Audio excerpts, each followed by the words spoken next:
বর্ষা মৌসুমে আপনি কেমন চারা রোপণ করবেন? চারা মারা যাচ্ছে আপনার, কেন মারা যাচ্ছে আপনি কিন্তু বুঝতে পারছেন না।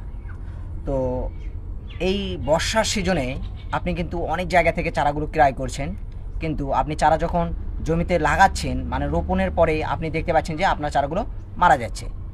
এটা আপনাকে বুঝতে হবে যে কেন মারা যাচ্ছে। আপনি যখন চারা ক্রয় করছেন একটা জিনিস আপনাকে অবশ্যই লক্ষ্য রাখতে হবে এই বর্ষা মৌসুমের জন্য। কারণ হচ্ছে এই বর্ষা মৌসুমে আপনি যখন চারা ক্রয় করবেন অবশ্যই হার্ডলিং চারা ক্রয় করতে হবে।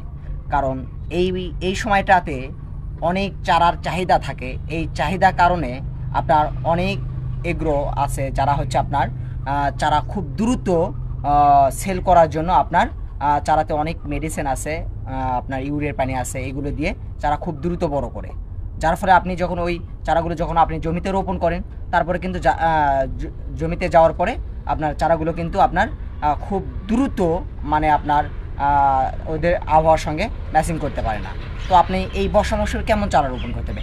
প্রথমত আপনাকে দেখতে হবে যে চারাগুলো লাল আছে কিনা, হ্যাঁ, চারাগুলো হার্ডলিং করা আছে নাকি, হ্যাঁ, এইটা আপনাকে অবশ্যই ফলো করতে হবে।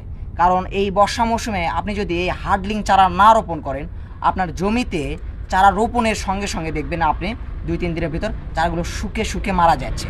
কারণ এখন হচ্ছে এই বৃষ্টি এই রোদ, এই কারণে কিন্তু আপনার চারাগুলো আপনার মারা যাওয়ার সম্ভাবনা বেশি থাকে। তাই আমি বলবো আপনার জন্য এটাই পরামর্শ হবে যে অন্তত এই বর্ষা মৌসুমে আপনাকে হার্ডলিং চারা ক্রয় করতে হবে।